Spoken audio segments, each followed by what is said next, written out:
Hello and welcome back to Kerbal Swiss Ram. I can't quite hear myself because of earbuds, but that's not important. Today we're doing more plane reviews, and I have someone trying to bother me while I do this. But before I get started, I want to quickly point to the description because a friend of mine has some serious medical bills and needs some help, so if you could spare $1, yeah, that's a thing, unfortunately. My kitty brings all the boys to the yard and they're like, "That's a fine pussy." So first up we have this F98 Kennedy, and I don't know how much of this I'm going to edit out versus not edit out, so this will be more or less entertaining to you depending on that. And the F98 Kennedy by Club a Squirrel is supposed to be a quick and maneuverable jet fighter for combat missions of all sorts, air on air, air to ground, etc. Can be armed with a large assortment of weapons, and apparently use 0 to switch the engine modes, and that's it. It has it listed twice, that's kind of interesting. So some shit went wrong while recording this, so I'm re-recording some bits and pieces of it due to frame rate issues. Some of it was left in though, so I apologize for that. So the F98, this time around I know to fix the staging before I launch, so I don't immediately ditch the tank. I believe the afterburners are on, yes they are on 0, and come on, pull up, pull up.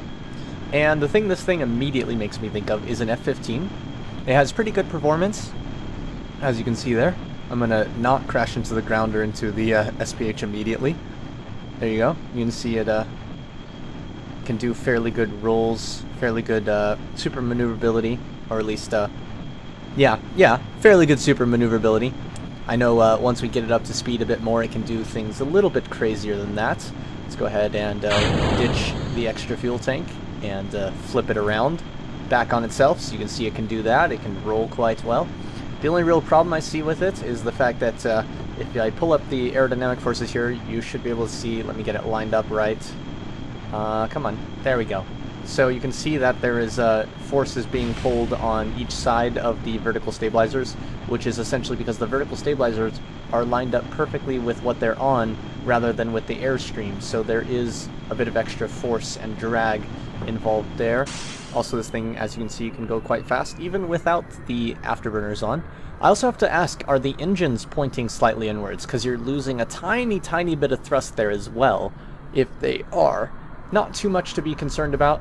Same thing with the vertical stabilizers, not too much to be concerned about, but it is the one thing that has a performance issue on this plane. Otherwise, very nice, makes me think of an F-15, flies fairly well, and it's pretty fun to fly around with, yeah. So there you go. Pretty good performance in all areas. And definitely looks like it could handle carrying a good deal of ordnance and delivering that, and flying around and escaping devastation, hopefully. Because I'm gonna go take this into the ground at high speed. Oops, I did not mean to actually do that! I was actually gonna try to land it. Whoops. Alright, and next up we have the North American F100 Super Sabre by Suleiman. And I'm not even going to comment about saying his name right or wrong, other than I just did by saying that. It has little bombs on it. That's cool. It's interesting. I do like how the plane, you're using multiple fuel tanks to kind of make this arch to back. Also, I just noticed there are 2 engines in there. Oh, it's a Weasley and a Panther. Okay, that's cool. And this is the second bit I had to reshoot due to things going a bit wrong. I do really like the... Something's changed here. Something has definitely changed here. I'm confused. I could have sworn there was a Weasley engine and a Panther on this, not just a Panther. I'm gonna have to go figure out which piece of footage is missing again, because I thought it was this one. But in any case, let's drop that. Hopefully pull out of this, but I would have if I didn't collide with the... Oh dear. Oh dear. Alright. It's things like that that are why I love to play this game and fly jets. Look at that. That was an amazing crash. Ah yes, it was actually the F100 with the Weasley engine inside it that I needed to try out. And I'll edit this back into the proper place, but essentially the thing I wanted to point out is that I think with the afterburner engaged, this looks really cool, and even with the afterburner not engaged, I think the combination of the Weasley and the Panther back here looks pretty sweet. I think they look pretty good together. I love the way this thing flies, as you'll hear from past me in a minute once I edit this back into the other footage that was already recorded. And, oh god, let's not crash. Yes, okay, good. I thought I was gonna crash right there. That would have been bad. But yes, I like this plane. I like it very much. Oh dear. Oh, I fucked that up so bad. We're dead. Yep. It's clipping into the control surface as well, but overall, I can ignore it because otherwise it's really nice. Like, flying this plane, it flies really nice, it looks pretty nice. It's only when you look closely that you see those kind of, whatchamacallit, little clipping errors. Oh, that's interesting. Were those supposed to be bombs or fuel tanks? I didn't actually check very closely. I think they're supposed to be just, bombs, but I'm not sure. Man, I like the way this thing flies. It looks appropriate, it flies appropriate. Definitely a nice craft. Yes, I very much like this. I thought I wouldn't at first, but yes, I do like it very much. Alright, let's go ahead and fly it real low here. Yes, go through the little tunnel! No, I'm not that crazy. Oh! I should have not rolled as much. Yeah, let's pretend that didn't happen, okay? You know, it just occurred to me, if you blow up this side, it takes out the bridge. If you blow up the other side, does it also take out the bridge? Next up, we have another design by WhatGuy05. Yes, too many WhatGuy05 designs. Oh well, shut up, deal with it. It's an F20... Oh, wait, excuse me. It's a K20 Tigershark, which is like an F20 Tigershark, which was a single-engine adaptation of the F5 Tiger. Really? Hold on, F20s are single-engine? I thought they were dual engine. Shit, I've been doing it wrong then. Yeah, I just double checked and the F20 was indeed a single engine, basically a more advanced version of the F5. They basically took the F5 airframe, modified it a bit, upgraded all the internal components, made it better and stronger, and then made it single engine. And I had completely not noticed the single engine part. Anyhow, this replica does look fairly accurate, better than anything I've tried to do, which I'm slightly sad of, and slightly also like, yay, because this looks really cool. But yeah, this is, whatchamacallit, like I said, it's the K20 Tigershark, which is, of course, based on that, which is, it's a light fighter with, let's see, featuring a new engine that greatly improved overall performance and a modern avionics suite, including a powerful and flexible radar. It was a, whatchamacallit, a private venture, if I remember correctly, privately financed, yeah. It says, it's kind of funny because it says it was a privately financed fighter, but then it says U.S. Department of Defense project called FX, which was for developing fighters that would be capable in combat with the latest Soviet aircraft, but excluding sensitive frontline technology used by the U.S. Air Force's own aircraft. Okay, yeah, so basically the U.S. Department of Defense allowing them to sell more advanced products than what the Soviets had, but less advanced than what the U.S. Air Force had. And so they're like, okay, we'll make the F-20 so that we can give other people this really cool fighter and they can take out Soviet stuff, but we're going to keep the, whatchamacallit, keep the super advanced stuff for us. Good! 1 toggles and afterburner. I was not sure of any action groups and I didn't want to crash there and I thought I was going to. I was going to say, let's guess that 2 will ditch the fuel tank, and it does indeed. And this thing flies pretty much as I expect. It has a tiny bit of roll problems when you lose too much speed, which is to be expected because you need airflow across the wings in order to control your roll. And if you lose too much speed by pulling up really hard, say, then you're not going to have as much airflow across the wings, so kind of makes sense. Alright, let's pull that a little close. I think that wasn't actually that close, but it felt a lot closer than it was! Shit, I messed that up. But we survived it, so that's alright. Wow. I mean, geez, that could have gone so much worse. But yeah, I'm very happy with that. Ooh, bit of a lag spike as it loaded back in there. But then again, when am I ever not happy with a design from WhatGuy? Speaking of which of, we have another design from WhatGuy. This is based off of an F4 Phantom II, the first jet I ever flew in a video game, and I love it. I love it, I love it, I love it. Ace Combat 4, the very first mission, the very first jet you have, it's an F4 Phantom II. Or just an F4 Phantom, I'm not really sure, but yeah, definitely is going to be fun to fly one of these. Alright, here we go on the runway. And you might have noticed in the past 1 or 2, maybe 3 episodes that I'm having some frame rate issues in the SPH, but not out in the actual world. Don't know what that's about. Hopefully I can get it sorted out, but I apologize for that. I had noticed it, but I was just hoping it wasn't that bad, and no one seems to have complained about it, but it does bug me when I can't do something as well as I would like to. Unfortunately, I'm at the point where, like, well, first of all, there's financial problems, and so I can't really, like, just upgrade my PC or whatever. I would love to be able to, because then I could definitely, like, permanently solve that problem. I'd also solve the problem that I can't really record modern games, like new releases. I can't really record new releases anymore. I kind of reached that point. I also can't afford to buy new releases, so it's not that much of a problem. But yeah, it does kind of suck. Like GTA 5, actually, I used to be able to record it okay, but every time I've tried to record recently, I've had issues, and there's some tricks I can do to kind of make things a little better. Ooh, dear, I did not do that right. I want to fly that again because that was so fun to fly. But yeah, it's actually a little bit depressing that I can't really fly the same things. Play! I almost crashed. Play the same things. Boom. Boom. Boom. Wait, more boom. There we go. Yes. Yeah, it's kind of saddening that I can't always play the same things that I used to.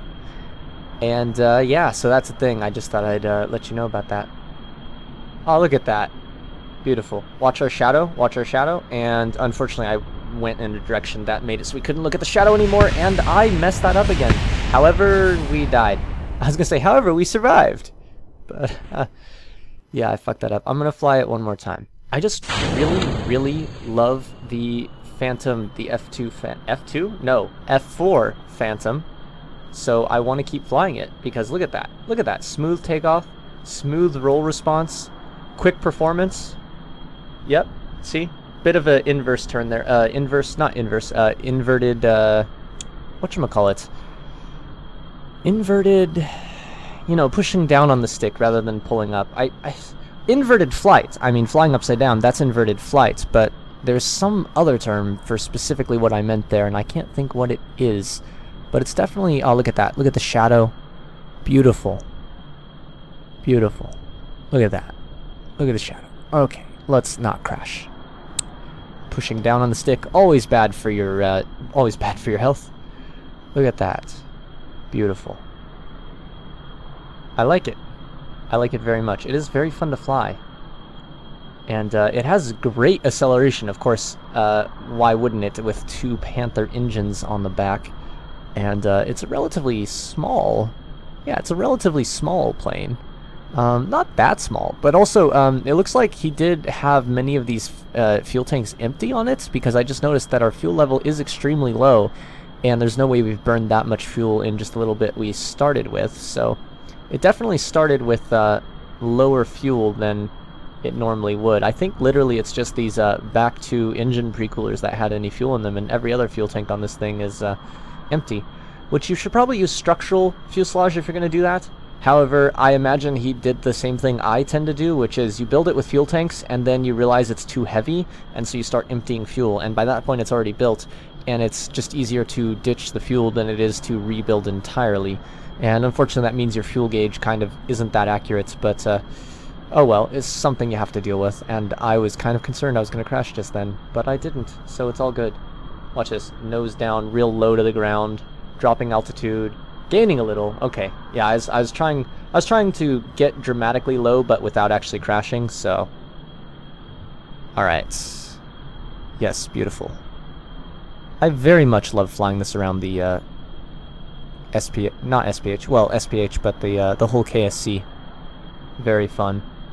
I got closer than I wanted to right then. All right. And since I spent way too much time just kind of enjoying flying that, this will be the last plane for today. This is the Jet Juno by Rudy1291, and I recognize that name. I think I've flown a couple things from them before. I am gonna break the wings off if I try to land this thing. I'm just calling it now. I probably will. It looks like they kind of took the stock Juno jet, Juno engine-based jet that you get with the game, but they took that concept and extended it out and gave it this main wing, and, oh, fueled it part of the way. Alright. So yeah, we'll see how this flies. It flies! Alright, here we go. Full throttle. And, oh yes, it's going to accelerate rather slowly because of the size of it. And also, that reminds me, I'm in KSP 1.1.2 right this moment. I haven't actually upgraded to 1.1.3, even though I know that's out now. It was actually out yesterday before I recorded the video yesterday. I don't know, yesterday or the day before. Gosh, I can't keep track of my days, but like, I know I made the most recent video I made was actually the same day that it released. Several hours after it released. I just hadn't bothered to check, and the auto-updater patcher thingy didn't say that there was a new update, even though it's supposed to. I don't know, that thing's been broken for a long time as far as I know, but yeah, that's a thing. I just didn't know, but now I do know, but I haven't updated yet. Primarily just because I don't want anything to break, and there's a mod that I'm going to make a video of that you're actually going to see before this video, but yeah. That's a thing. And this thing has extreme roll authority, pretty damn good yaw authority, and not so good pitch authority. And yeah, that's because it has a lot of these control surfaces around here. Oh yes! I forgot I had raster prop monitor installed. Oh wow, look at this. That's so cool. Look at this. Oh, this is beautiful. Got our, whatchamacallit? What do you call these things again? MFDs? Multifunction displays, as well as various little switches, well, the standard little fake switches that don't actually do anything and whatnot, as well as actual indicators. And I'm going towards the ground, and this thing's extreme roll is making it hard to recover. Yeah, so I'd say remove some of the control surfaces, or at least disable them for roll control so you don't do that. And yeah, sorry about the crashing your plane. But thanks for watching, and as always, I'll see you in space.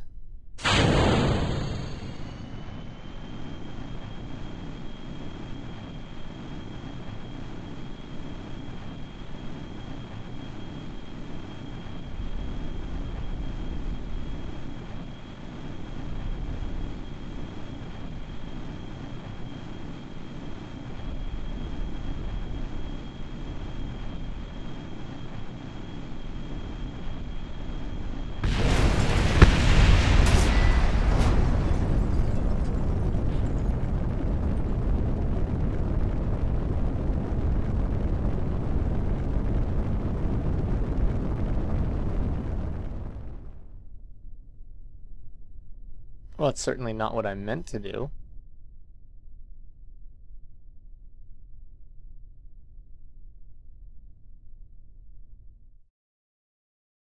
Hello, and nope. I have to start that over.